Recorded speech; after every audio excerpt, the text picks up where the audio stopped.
नमस्कार, मैं मिथुन स्वागत करता हूं आप सभी का आपके अपने online platform back to book में, जहां पे मैं आज आप लोगों के लिए एक अलग टॉपिक लेके आया हूं। और इस टॉपिक में जो है राष्ट्रपति से जुड़े टॉप 50 एमसीक्यू बेस्ड क्वेश्चन बताने जा रहा हूं, जो सभी एग्जाम के पॉइंट ऑफ व्यू से इम्पोर्टेंट होगा। क्योंकि आप लोगों को पता है कि जितने भी एग्जाम होते हैं वो लगभग सभी एग्जाम में राष्ट्रपति से जुड़े एक या दो क्वेश्चन पूछे ही जाते हैं, ठीक है। तो इसलिए मैं इस वीडियो को लाया हूँ। और इस वीडियो की सबसे खास बात यह है कि यदि आप लोग एक बार इस वीडियो को पूरा देख लेते हैं ध्यान से, तो आपको बिना रट्टा मारे सभी क्वेश्चन याद हो जाएंगे, ठीक है। इसलिए आप लोग इस वीडियो को अंत तक जरूर देखिएगा। और यदि आप लोगों को वीडियो पसंद आए तो वीडियो को लाइक कीजिएगा और अपने दोस्तों के पास शेयर कीजिएगा। और अगर पसंद नहीं आए तो आप वीडियो को डिसलाइक कर सकते हैं। और यदि आप लोग चैनल पर नए हैं तो चैनल को सब्सक्राइब कर लें। तो चलिए स्टार्ट करते हैं आज का पहला क्वेश्चन। तो देखिए, पहला क्वेश्चन है कि इसमें पूछा गया है कि संविधान के किस भाग में राष्ट्रपति के बारे में उल्लेख किया गया है, ठीक है। तो देखिए, भारत के संविधान में टोटल जो भाग है वो 22 है, ठीक है। और इसमें जो भाग 5 है ये बताता है इसमें राष्ट्रपति के बारे में उल्लेख किया गया है, ठीक है। यानी इस क्वेश्चन का राइट आंसर हो गया ऑप्शन नंबर डी। और भाग 1 जो है वो संघ एवं उसका राज्य क्षेत्र के बारे में बताता है। भाग 2 जो है वो भारत के नागरिकता के बारे में बताता है, यानी भारत की नागरिकता किसको मिलेगा और किस आधार पे मिलेगा, इसका उल्लेख जो है वो भाग 2 बताता है। और भाग 3 जो है वो मौलिक अधिकार के बारे में बताता है। और राष्ट्रपति के बारे में उल्लेख जो है वो भाग 5 में है, यानी इसका right answer option number D. Next question देखिए, नेक्स्ट में पूछा गया है कि भारत के संविधान के तहत भारत का एक राष्ट्रपति होगा, तो इसका उल्लेख किस अनुच्छेद में किया गया है। तो भारत के संविधान के तहत भारत का एक राष्ट्रपति होगा और इसका उल्लेख जो है वो आर्टिकल 52 बताता है, ठीक है। यानी भाग 5 के आर्टिकल 52 में यह बताया गया है कि भारत के संविधान के तहत भारत में एक राष्ट्रपति होगा। और जो नेक्स्ट आर्टिकल जो है option number B C D, यानी आर्टिकल 55, 56, 58, इसके बारे में आगे का क्वेश्चन में बताऊंगा। नेक्स्ट क्वेश्चन देखिए, नेक्स्ट में पूछा गया है कि राष्ट्रपति पद के चुनाव के लिए न्यूनतम उम्र सीमा कितनी होती है। तो राष्ट्रपति पद के चुनाव के लिए न्यूनतम उम्र सीमा 35 ईयर्स होती है, ठीक है। और 30 ईयर्स जो है वो राज्यसभा के सदस्य की न्यूनतम उम्र सीमा है। 25 जो है वो लोकसभा के सदस्य यानी पीएम बनने के लिए न्यूनतम उम्र सीमा 25 है, और राष्ट्रपति के लिए 35 हो गया। और 18 ईयर्स के बारे में जान रहे हैं कि 18 ईयर्स जो है वो मतदान करने के लिए न्यूनतम जो उम्र सीमा है वो 18 साल है। नेक्स्ट क्वेश्चन देखिए, नेक्स्ट में पूछा गया है कि राष्ट्रपति चुने जाने के लिए योग्यताओं का उल्लेख किस अनुच्छेद में किया गया है, ठीक है। तो देखिए, मैं वीडियो के स्टार्ट में आप लोगों को बोला हूँ कि इस वीडियो में आपको ऐसा मिलेगा, लिंक करके बताऊंगा कि आप लोग को आसानी से सारा क्वेश्चन याद हो जाएंगे। तो देखिए, पिछला क्वेश्चन जैसे था कि 35 ईयर्स मिनिमम एज था, यानी वो योग्यता के अंतर्गत आएगा। तो योग्यता जो है उसका किस आर्टिकल में उसका उल्लेख किया गया है, तो आर्टिकल जो है 58, ठीक है। यानी ऑप्शन नंबर सी आर्टिकल 58 राष्ट्रपति के चुनाव के लिए क्या क्या योग्यताएं होती है उसका उल्लेख जो है वो आर्टिकल 58 बताता है, ठीक है। और 52 के बारे में तो पहला क्वेश्चन में पढ़ लिया हूँ कि 58 जो है वो भारत के संविधान के द्वारा बताता है कि भारत का एक राष्ट्रपति होगा, ठीक है। और 55 और 61 के बारे में आगे का क्वेश्चन में पढ़ूंगा। नेक्स्ट देखिए, चलिए उसके पहले आप लोगों को एक छोटा सा इन्फॉर्मेशन दे दूं कि नोबेल प्राइज़ 2020 का जो विजेता है उसका घोषणा तो किया जा चुका है और मैं एक उसका वीडियो अपलोड कर चुका हूं। तो आप लोग अगर वीडियो को नहीं देखें हैं तो आप कमेंट सेक्शन में लिंक है, वहां से वीडियो को देख सकते हैं। और आप हमारे चैनल के प्लेलिस्ट से भी जाके वीडियो को देख सकते हैं। तो इस वीडियो की खास बात यह है कि इस वीडियो में जैसे जो सभी नोबेल प्राइज़ विनर के जो नाम हैं, जैसे मान लीजिए मेडिसिन का नोबेल प्राइज़ किसको मिला है, ठीक है, उसका नाम क्या है। तो आपको नाम याद नहीं रखना पड़ेगा, सिर्फ राम याद रखेंगे, ठीक है। तो इसी के आधार ट्रिक से आपको मेडिसिन का नोबेल किसको किसको मिला है वो आपको बता सकिएगा। जैसे यहाँ पे लास्ट में एम है, ठीक है, एम से मेडिसिन हो गया, और ठीक है, तो मेडिसिन का नोबेल किसको मिला है, तो राम को मिला है। तो वो राम का जो डिटेल है, फुल फॉर्म क्या होगा, वो मैं वहाँ के वीडियो में बताया हूँ। इसलिए आप लोग उस वीडियो को देख लें, आप लोग आसानी से सभी का नाम याद रख सकेंगे। चलिए अगला क्वेश्चन देखिए, अगला क्वेश्चन पूछा गया है कि रामनाथ कोविंद कितने नंबर के राष्ट्रपति हैं, ठीक है। यानी उनका क्रमांक पूछा गया है, व्यक्ति के तौर पे वे कितने क्रमांक में राष्ट्रपति बने हैं, ठीक है। तो वो हो जाएगा right answer option number B, यानी 14वें नंबर के राष्ट्रपति जो हैं वो रामनाथ कोविंद हैं। नेक्स्ट देखिए, नेक्स्ट पूछा गया है कि राष्ट्रपति को नियुक्त कौन करता है। तो राष्ट्रपति का नियुक्त का ये मतलब नहीं है कि वो जिसको चाहे नियुक्त कर सकते हैं, ठीक है। यानी निर्वाचित होने के बाद जो है उनको नियुक्ति पत्र दिया जाता है, यानी शपथ दिलाया जाता है, किसके द्वारा दिलाया जाता है। तो इसका right answer option number B, ठीक है। यानी भारत के मुख्य न्यायाधीश जो है राष्ट्रपति को नियुक्त करते हैं। अब यहाँ नियुक्ति की बात है तो देखिए इसमें नियुक्ति में कौन कौन भाग लेता है, ठीक है। तो देखिए निर्वाचन में कौन कौन भाग लेता है राष्ट्रपति के निर्वाचन में। तो देखिए संसद के दोनों सदनों के निर्वाचित सदस्य, राज्य विधानसभा के निर्वाचित सदस्य और दिल्ली पांडिचेरी विधानसभाओं के निर्वाचित सदस्य। तो यहाँ ध्यान देने वाली बात है कि जितने भी मनोनीत सदस्य हैं वो भाग नहीं लेते हैं, सिर्फ निर्वाचित सदस्य भाग लेते हैं। तो इसका right answer option number D हो जाएगा। नेक्स्ट क्वेश्चन देखिए। अब देखिए यहाँ पे निर्वाचन का बात था तो यहाँ पे हुआ कि राष्ट्रपति के चुनाव का उल्लेख जो है वो किस अनुच्छेद में किया गया, ठीक है। यानी राष्ट्रपति का जो निर्वाचन होता है उसका उल्लेख किस आर्टिकल के द्वारा किया गया है। तो उसका राइट आंसर होगा ऑप्शन नंबर बी, यानी आर्टिकल 54 जो है यह बताता है कि राष्ट्रपति के चुनाव में कौन कौन भाग लेगा। यानी जो पिछला क्वेश्चन में बताया हूँ उसके बारे में जो उल्लेख है वो आर्टिकल 54 में है। नेक्स्ट देखिए, नेक्स्ट में पूछा गया है कि राष्ट्रपति के चुनाव का तरीका का उल्लेख, ठीक है। तो देखिए वहाँ पे पिछला क्वेश्चन था राष्ट्रपति के चुनाव का उल्लेख किस आर्टिकल में है, तो 54 था। यहाँ पे पूछा गया है कि राष्ट्रपति का चुनाव का तरीका यानी किस आधार पे किया जाएगा और किसका मत का वैल्यू कितना होगा, उसका उल्लेख जो है वो आर्टिकल 55 बताता है। यानी इसका right answer option number C, ठीक है। तो देखिए ये इसके बारे में यहाँ पे समझना है आप लोगों को कि जैसे मान लीजिए एक विधायक का मत निकालना है, ठीक है। तो उसमें होता है कि राज्य की कुल जनसंख्या और डिवाइडेड राज्य विधानसभाओं के निर्वाचित कुल सदस्य इंटू 1/1000 का इक्वल टू एक विधायक का मत मूल्य निकलता है, ठीक है। यानी सभी स्टेट के सभी एमएलए का जो मत का वैल्यू होगा वो अलग अलग होगा, समझ गए। और अगला था कि एक संसद सदस्य के मतों का मूल्य, तो सभी राज्यों के विधायकों का मतों का मूल्य और संसद के निर्वाचित सदस्यों का कुल मूल्य इक्वल टू 1 MP का मतों का मूल्य होगा। यानी सभी MP का मूल्य जो है वो सेम होगा, ठीक है। लेकिन एक विधायक का मत का मूल्य जो है वो अलग अलग होगा, यानी एक स्टेट का अलग होगा दूसरे स्टेट का अलग होगा, ठीक है। तो ये जो है आर्टिकल 55 बताता है। नेक्स्ट क्वेश्चन देखिए। नेक्स्ट में पूछा गया है कि राष्ट्रपति के निर्वाचन में कौन कौन भाग नहीं लेता है। तो देखिए इसी के बारे में मैं आप लोगों को शुरू में बोला था कि आपको एकदम लिंक करके बताऊंगा ताकि आप लोग क्वेश्चन को आसानी से याद रख सकें। तो देखिए निर्वाचन की जब बात हुई थी तो सबसे पहले था कि इसका योग्यता और इसमें कौन कौन भाग लेता है और इसमें कैसे चुनाव होता है, किस आधार पे होता है, तो सारा हो गया। अब अगला क्वेश्चन बनता है कि निर्वाचन में कौन कौन भाग नहीं लेता। तो देखिए निर्वाचन में जो भाग लेने वाला था वो था सिर्फ निर्वाचित सदस्य, ठीक है। और भाग नहीं लेने वाला जो था वो क्या था, मनोनीत सदस्य। यानी संसद के दोनों सदन यानी लोकसभा राज्यसभा के जो मनोनीत सदस्य है वो भाग नहीं लेते हैं।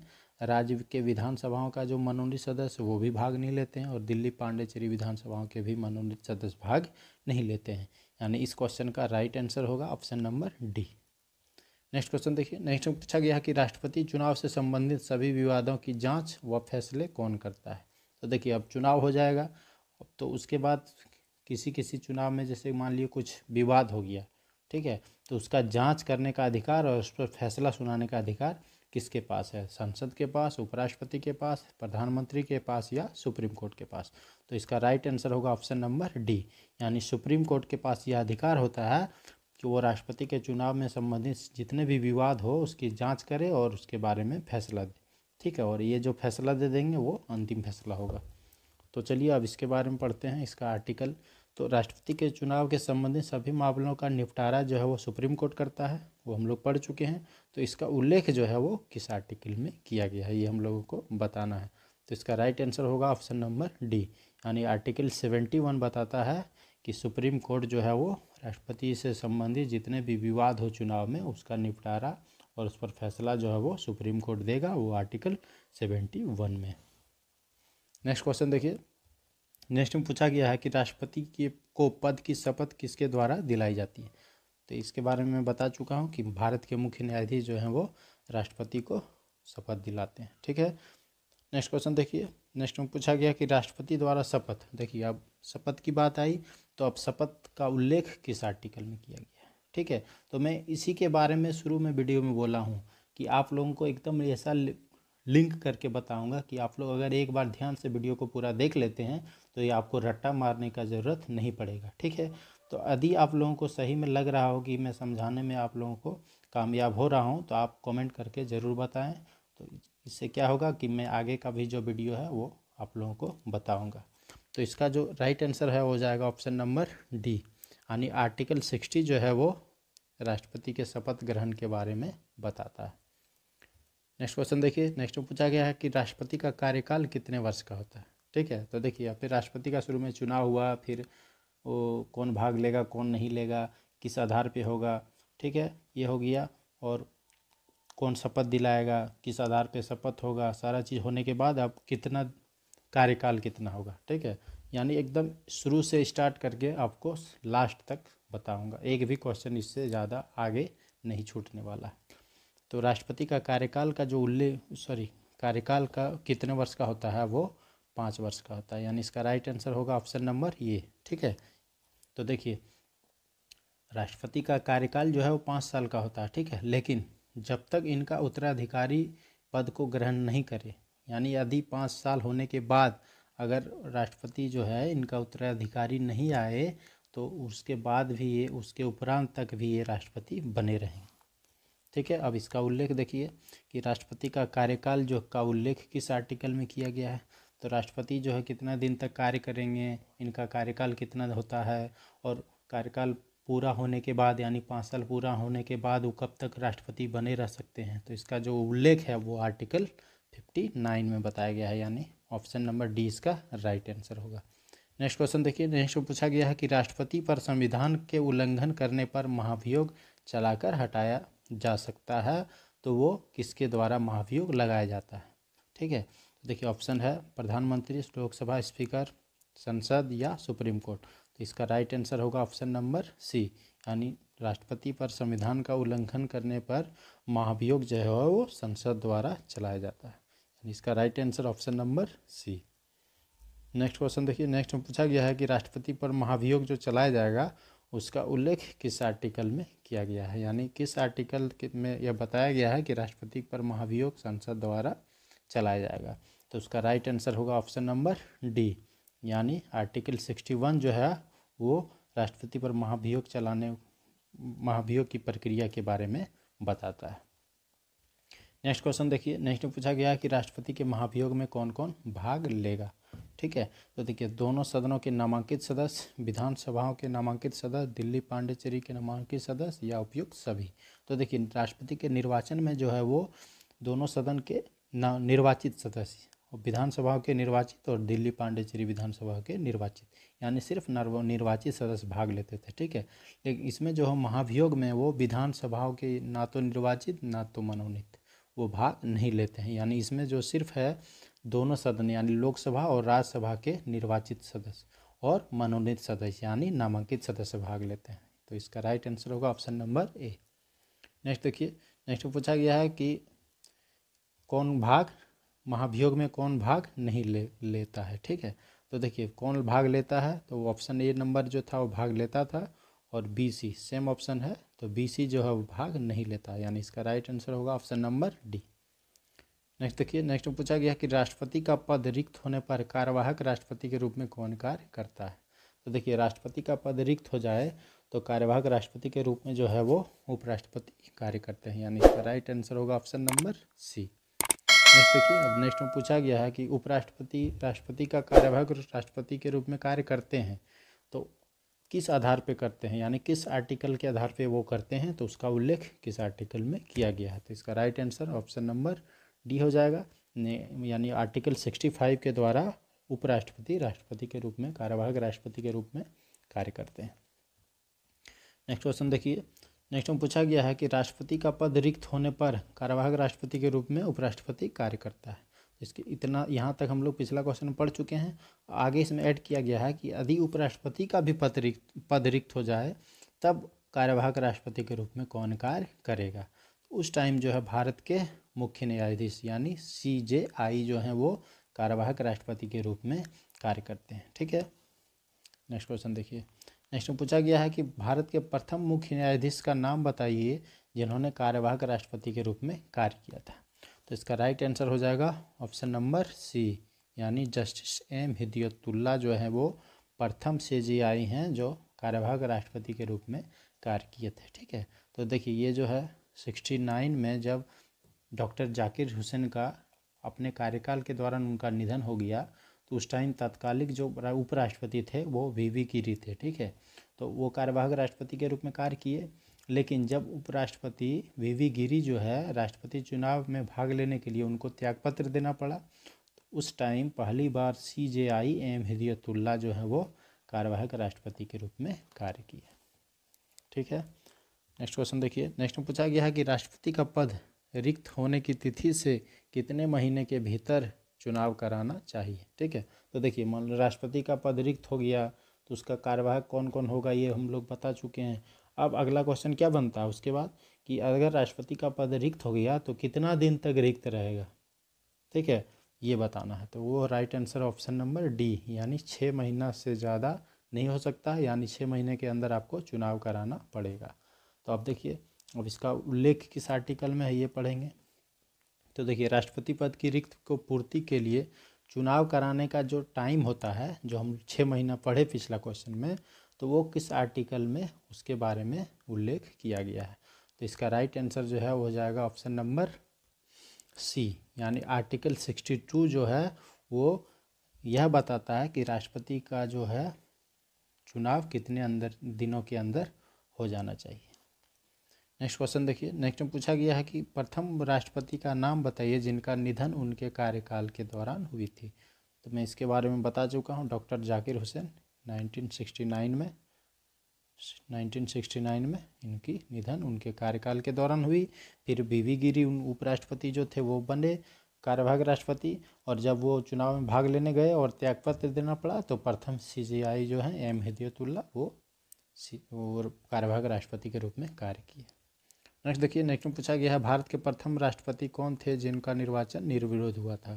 तो निर्विरोध निर्वाचित होने वाले फर्स्ट जो राष्ट्रपति थे वो थे नीलम संजीव रेड्डी।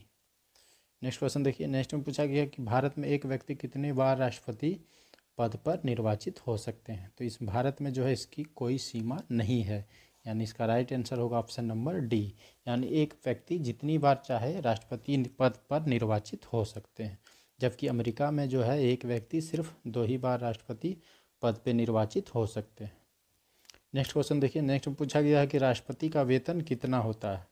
तो राष्ट्रपति का वर्तमान में वेतन जो है वो डी यानी 5 लाख है। ठीक है, अगला क्वेश्चन देखिए। अगला क्वेश्चन पूछा गया है कि भारत के सैन्य बलों का सर्वोच्च सेनापति कौन होता है। तो भारत के सैन्य बलों का सर्वोच्च सेनापति जो है वो राष्ट्रपति होते हैं, यानी इसका राइट आंसर होगा ऑप्शन नंबर ए।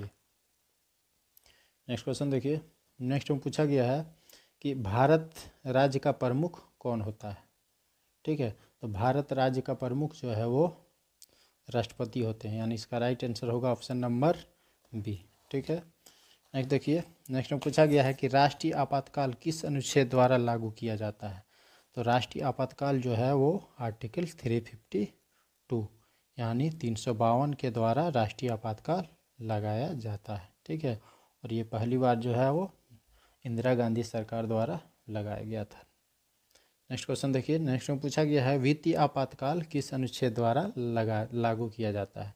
तो वित्तीय आपातकाल जो है वो 360 यानी 360 के द्वारा लगाया जाता है। ठीक है, और राष्ट्रीय आपातकाल यानी नेशनल इमरजेंसी जो है वो 352 ये बता दिया मैं पिछला क्वेश्चन में, और इकोनॉमिकल इमरजेंसी जो है वो 360 के द्वारा लगाया जाता है। और एक और इमरजेंसी है राष्ट्रपति शासन, यानी राज्यों में राष्ट्रपति शासन का जो है वो किस अनुच्छेद द्वारा लागू किया जाता है। तो वो है इसका right answer option number B, यानी आर्टिकल 356 जो है वो उसके द्वारा राज्यों में जो है राष्ट्रपति शासन लगता है, वो आर्टिकल 356 बताता है। ठीक, तो इससे रिलेटेड एक कोई इम्पॉर्टेंट क्वेश्चन मैं आप लोगों से पूछता हूँ। यदि आप लोगों को पता है तो आप वीडियो को पॉज करके कमेंट सेक्शन में ज़रूर कमेंट करें, और यदि नहीं पता है तो मैं आप लोगों को वीडियो के लास्ट होते होते उसको बता दूँगा। तो देखिए नेक्स्ट क्वेश्चन पूछा गया है कि लोकसभा को विघटित कौन कर सकता है। तो लोकसभा का विघटन जो है वो राष्ट्रपति कर सकते हैं, यानी इसका राइट आंसर होगा ऑप्शन नंबर ए। ठीक है, नेक्स्ट क्वेश्चन देखिए। नेक्स्ट में पूछा गया है कि राष्ट्रपति द्वारा अध्यादेश कब जारी किया जा सकता है। तो आर्टिकल 123 द्वारा राष्ट्रपति जो है वो अध्यादेश ला सकते हैं। ठीक है, तो इसमें पूछा गया है कि राष्ट्रपति अध्यादेश जो है वो कब जारी कर सकते हैं।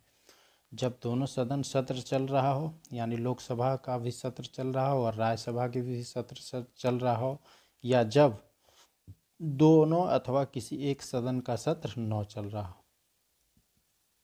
तो ऑप्शन नंबर सी, ये और दो दोनों, या none of this.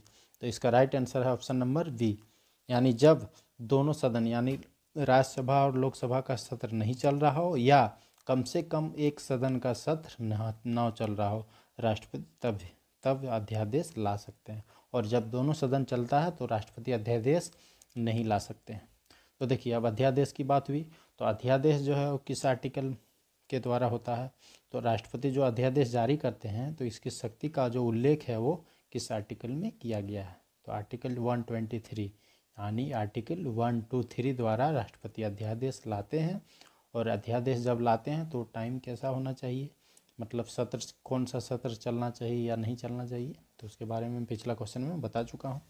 Next question देखिए। नेक्स्ट में पूछा गया है कि राष्ट्रपति की क्षमादान की शक्ति का उल्लेख जो है वो किस अनुच्छेद में किया गया है। तो राष्ट्रपति जो है वो क्षमादान करने की शक्ति होता है उनके पास। तो किस अनुच्छेद के द्वारा, यानी किस आर्टिकल द्वारा उस शक्ति को बताया गया है, यानी आर्टिकल 72 में राष्ट्रपति के क्षमादान की शक्ति के बारे में उल्लेख किया गया है। नेक्स्ट क्वेश्चन देखिए। नेक्स्ट में पूछा गया है सर्वोच्च न्यायालय से सलाह लेने की शक्ति किसके पास होता है। तो सर्वोच्च न्यायालय से सलाह लेने की शक्ति जो है वो राष्ट्रपति के पास होता है, यानी इसका राइट आंसर है ऑप्शन नंबर सी। अब अगला क्वेश्चन होगा कि सर्वोच्च न्यायालय से सलाह तो राष्ट्रपति लेते हैं, लेकिन किस आर्टिकल के आधार पे सलाह लेते हैं। तो देखिए, राष्ट्रपति का सर्वोच्च न्यायालय से सलाह लेने की शक्ति का उल्लेख किस आर्टिकल में किया गया है। तो आर्टिकल जो है वो हो जाएगा 143। ठीक है, यानी 143 आर्टिकल जो है वो सर्वोच्च न्यायालय से सलाह लेने की शक्ति राष्ट्रपति के पास होता है, वो आर्टिकल 143 बताता है। नेक्स्ट क्वेश्चन देखिए। अब वीटो शक्ति के बारे में पूछा जा रहा है। तो राष्ट्रपति के उस वीटो शक्ति को क्या कहते हैं जब वह विधेयक पर न तो कोई सहमति देता है, न अस्वीकृति करता है और न ही लौटाता है, परंतु एक अनिश्चित काल के लिए विधेयक को लंबित कर देता है। तो जब वह किसी विधेयक को, जैसे कि कोई भी विधेयक जो है वो लोकसभा और राज्यसभा से पारित होकर राष्ट्रपति के पास आता है। ठीक है, और अगर उसमें राष्ट्रपति अपना सहमति दे देते हैं तो वो विधेयक जो है वो कानून बन जाता है। ठीक है, लेकिन यदि राष्ट्रपति उस विधेयक को पर न तो कोई सहमति देगा और न ही अस्वीकृत करेगा और न ही लौटाएगा, परंतु उसको एक अनिश्चित काल के लिए लंबित कर देगा, तो यह वीटो शक्ति जो है इसका क्या नाम है। तो इस वीटो शक्ति को पॉकेट वीटो शक्ति बोला जाता है। यानी राष्ट्रपति का पॉकेट वीटो शक्ति जो है वो यह बताता है कि वह विधेयक को न तो सहमति देगा, न तो अस्वीकृत करेगा और न ही लौटाएगा, परंतु एक अनिश्चित काल के लिए विधेयक को लंबित कर देगा। नेक्स्ट विधेयक वीटो शक्ति देखिए। नेक्स्ट में पूछा गया है कि राष्ट्रपति के उस वीटो शक्ति को क्या कहते हैं जब वह किसी विधेयक को संसद के पूर्ण विचार हेतु लौटाता है। ठीक है, जब वह संसद में कोई विधेयक को पूर्ण विचार हेतु लौटाता है, यानी जैसे अभी पिछला क्वेश्चन में बताया कि लोकसभा और राज्यसभा में जब विधेयक पारित हो जाता है तो राष्ट्रपति के पास आता है और राष्ट्रपति यदि उस पर सहमति दे देते हैं तो वो कानून बन जाता है। तो इसमें पूछा गया है कि वो किस वीटो शक्ति में है कि जब वह विधेयक को संसद में पूर्ण विचार हेतु लौटा देता है। तो उसका जो नाम है वो है निलंबनकारी वीटो, यानी इसका राइट आंसर होगा ऑप्शन नंबर ए।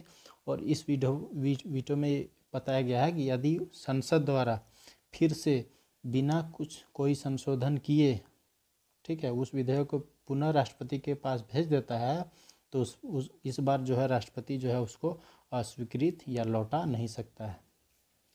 नेक्स्ट देखिए। नेक्स्ट में पूछा गया है कि राष्ट्रपति की उस वीटो शक्ति को क्या कहते हैं जिसमें वह संसद द्वारा पारित किसी विधेयक को अपने पास सुरक्षित रखता है।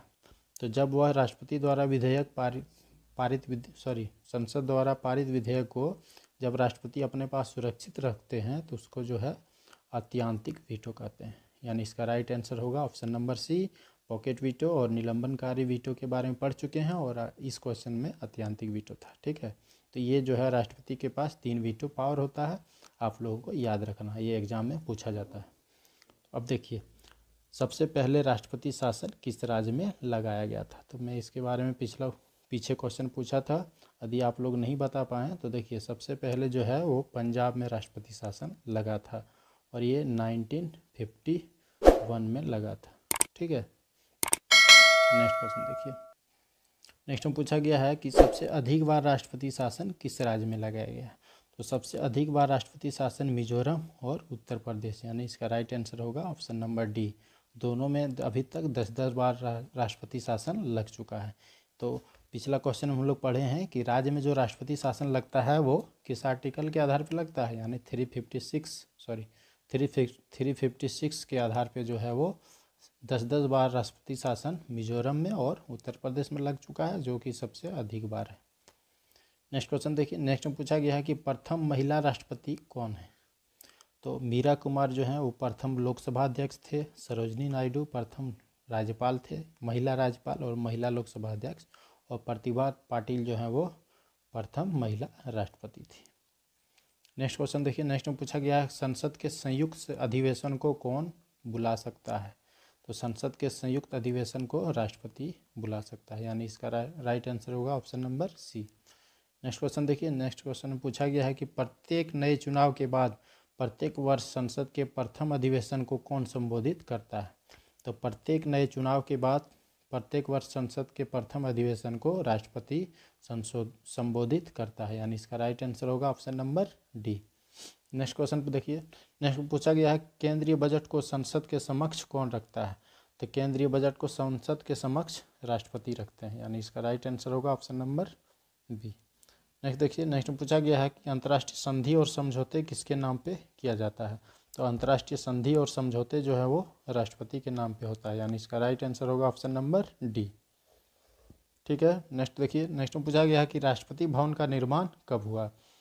तो इसका राइट आंसर होगा ऑप्शन नंबर डी, यानी राष्ट्रपति भवन का निर्माण जो है वो 1929 को हुआ और ये 1912 में बनने की शुरुआत हुआ था और 17 साल बाद 1929 को ये बन के तैयार हुआ। ठीक है, नेक्स्ट क्वेश्चन देखिए। नेक्स्ट में पूछा गया है कि राष्ट्रपति भवन का पुराना नाम क्या था। Victoria house, Elizabeth house, viceroy house या इनमें से कोई नहीं। तो राष्ट्रपति भवन का जो नाम 1950 यानी 1950 से राष्ट्रपति भवन का पहले जो है नाम वायसराय हाउस था। ठीक है, यानी इसका राइट आंसर होगा ऑप्शन नंबर सी, और 1950 के बाद से इसको राष्ट्रपति भवन बोला जाने लगा। नेक्स्ट क्वेश्चन देखिए। नेक्स्ट में पूछा गया है कि राष्ट्रपति भवन का वास्तुकार कौन था। तो राष्ट्रपति भवन का वास्तुकार था एडविन लेटियर लुटियंस, यानी इसका राइट आंसर होगा ऑप्शन नंबर ये। ठीक है, एडविन लेटियर लुटियंस जो है वो राष्ट्रपति भवन के वास्तुकार थे। नेक्स्ट देखिए। नेक्स्ट में पूछा गया है राष्ट्रपति भवन दिल्ली के किस क्षेत्र में स्थित है। प्रगति मैदान क्षेत्र में, कॉनॉट प्लेस में या रायसीना हिल्स में। तो इसका राइट आंसर होगा ऑप्शन नंबर सी। ठीक है, यानी राष्ट्रपति भवन जो दिल्ली में है वो दिल्ली के रायसीना हिल्स क्षेत्र में है। नेक्स्ट देखिए। नेक्स्ट में पूछा गया है कि भारत का राष्ट्रपति किसका एक अभिन्न अंग होता है। ठीक है, तो भारत का राष्ट्रपति जो है वो संसद का एक अभिन्न अंग होता है। नेक्स्ट क्वेश्चन देखिए। नेक्स्ट में पूछा गया है कि राष्ट्रपति अपना त्यागपत्र किसे देता है। तो राष्ट्रपति अपना त्यागपत्र जो है वो उपराष्ट्रपति को देता है, यानी इसका राइट आंसर होगा ऑप्शन नंबर बी। ठीक है, ये हम लोग का आज का लास्ट क्वेश्चन था, और यदि आप लोगों को वीडियो अच्छा लगा होगा और आप लोग इसको आसानी से समझ पाए होंगे और मैं इसको लिंक करके अगर आप लोगों को बता पाया हूँ और आप लोग समझ पाए हैं तो आप लोग वीडियो को लाइक ज़रूर करें और वीडियो को अपने दोस्तों के पास शेयर ज़रूर करें, और आप कमेंट करके बताएं कि आपको वीडियो कैसा लगा, और यदि आप लोग चैनल पे नए हैं तो आप चैनल को सब्सक्राइब कर लें। धन्यवाद।